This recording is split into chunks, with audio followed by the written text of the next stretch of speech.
মিথ্যা বয়ান, ভয়ের পরিবেশ ও উন্নয়ন আচ্ছন্নতায় সৃষ্টি হয় কর্তৃত্ববাদী শাসক দেবপ্রিয় ভট্টাচার্য। আজকে চমৎকারভাবে তিনি আওয়ামী লীগের শাসনামল কেমন ছিল এবং এই শাসনের গতি, প্রকৃতি, রূপ, চেহারা কেমন, তার একটি বর্ণনা তিনি সুন্দরভাবে দার্শনিক নানা যুক্তি দিয়ে তিনি বুঝিয়েছেন। চমৎকার বলেছেন।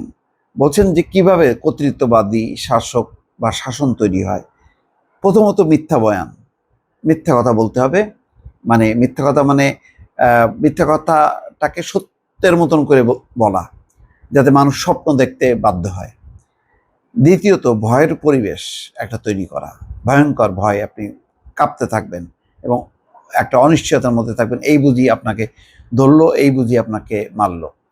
তৃতীয়ত উন্নয়নের আচ্ছন্নতা, অর্থাৎ উন্নয়ন উন্নয়ন উন্নয়ন বলে এমনভাবে ফানুস তুলবে, দেখাবে যে আপনি ওই উন্নয়নের এতে আচ্ছন্নতায় আপনি ভুগবেন। যেমন ওই যে হজরত শাহজালাল দেখবেন যে একটা টার্মিনাল করা হয়েছে, এখনো সেই নির্বাচন কবে গেছে তারও আগে, এখনো উদ্বোধন সেটি হয়নি, এখনো চালু হয়নি, কিন্তু উদ্বোধন করে রীতিমতো শেখ হাসিনা নিজে আবার সেটা এমন একটা ভাব যে এটা চালু হয়ে গেছে, কিন্তু ওইটার কিন্তু এখনো খবর নাই। আচ্ছা, এই তিনটি হলো কর্তৃত্ববাদী শাসকের মূল উপাদান। সোমবার রাজধানীর সোনারগাঁও হোটেলে 3 দিনব্যাপী বে অফ বেঙ্গল কনভারসেশন বা বঙ্গোপসাগর সংলাপের সমাপনী দিনের আলোচনা সভায় এক অধিবেশনে দেবপ্রিয় এই কথা বলছেন। এদিন দুপুরে আয়োজিত অধিবেশনে দেবপ্রিয় একক বক্তা ছিলেন। সেন্টার ফর গভর্নেন্স স্টাডিজ 3 দিনব্যাপী এই সংলাপের আয়োজন করে।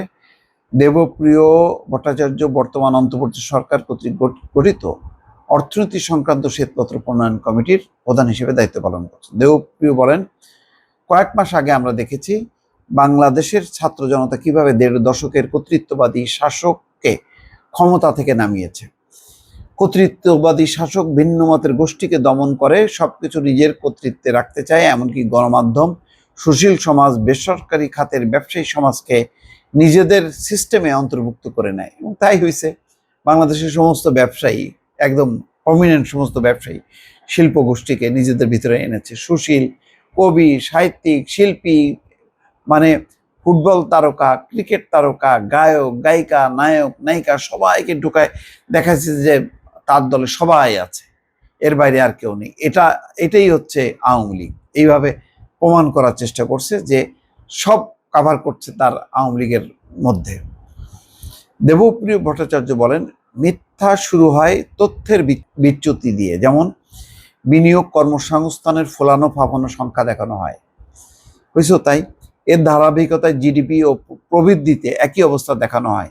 এছাড়া কর্তৃত্ববাদী সরকার নিজেদের ধারাবাহিকতা রক্ষায় ভয়ের পরিবেশ তৈরি হয় যে এইটা এমন নির্বাচন করবে, এমন গুম খুন করবে, মানুষ যাতে সিস্টেম আর চেঞ্জ, ব্যক্তিকে বদল করার চিন্তা না করতে পারে, একটা ভয়ের আবহ তৈরি করা। এখানে বলছেন যে এমন একটা ভয়ের পরিবেশ তৈরি করা যেখানে আপনি নিজের সামাজিক অবস্থান হারাবেন, নিজের পরিচয় হারিয়ে ফেলবেন, নিজের নিরাপত্তা হুমকিতে থাকবে। এমন পরিস্থিতিতে আপনি যদি কিছু বলেন তাহলে আপনাকে তুলে নেওয়া হবে, আপনার আত্মীয় স্বজন আপনাকে খুঁজে পাবে না। আমরা বাংলাদেশে আয়না ঘরের কথা শুনেছি। দেবপ্রিয় বলেন, কর্তৃত্ববাদী শাসকদের কিছু উন্নয়ন দেখাতে হয়, এটি উন্নয়নের আচ্ছন্নতা। উন্নয়নের সুফল সব শ্রেণীর মানুষের কাছে যায় না, তবে কর্তৃত্ববাদী শাসক অলিগার্ক তৈরি করেন। তাই হয়েছে, কিছু অলিগার্ক, যেমন ওই যে এস আলম, বসুন্ধরা গ্রুপ, এরকম কিছু গ্রুপ তৈরি করছে। তারপরে সামিট গ্রুপ। রাজনীতিবিদরা মনে করেন তারা অলিগার্কদের সৃষ্টি করেছেন। একটা সময় দেখা যায় অলিগার্করা শাসকদের নিয়ন্ত্রণ করেছেন। তাই বসুন্ধরা, এস আলমরা শাসকদেরকে নিয়ন্ত্রণ করছে। সালমান এফ রহমান, বেক্সিমকো, তারা শাসকদের, তারা তৈরি করছে অলিগার্কদেরকে। অলিগার্করা পরে হচ্ছে এই রাজনীতিকে নিয়ন্ত্রণ করছে। এমন পরিস্থিতিতে অর্থনীতির সমস্যা হলো উন্নয়ন অন্তর্ভুক্তিমূলক হয় না, বৈষম্য বাড়িয়ে দেয়, দিন শেষে বিনিয়োগের জন্য পর্যাপ্ত সম্পদ বরাদ্দ দেওয়া যায় না, শিক্ষা, স্বাস্থ্য ও সামাজিক নিরাপত্তায় পর্যাপ্ত সরকারি অর্থ দেওয়া যায় না। ঠিক এটাই ঘটেছে বাংলাদেশে দর্শক। অর্থাৎ যা যা বললেন দেবপ্রিয় ভট্টাচার্য, সব কিন্তু বিগত 15 বছরের তার কথার সঙ্গে প্রতিটা শব্দের সাথে মিলায় দেখেন, তাই ছিল বাংলাদেশে। দর্শক ভালো থাকবেন, আল্লাহ হাফিজ।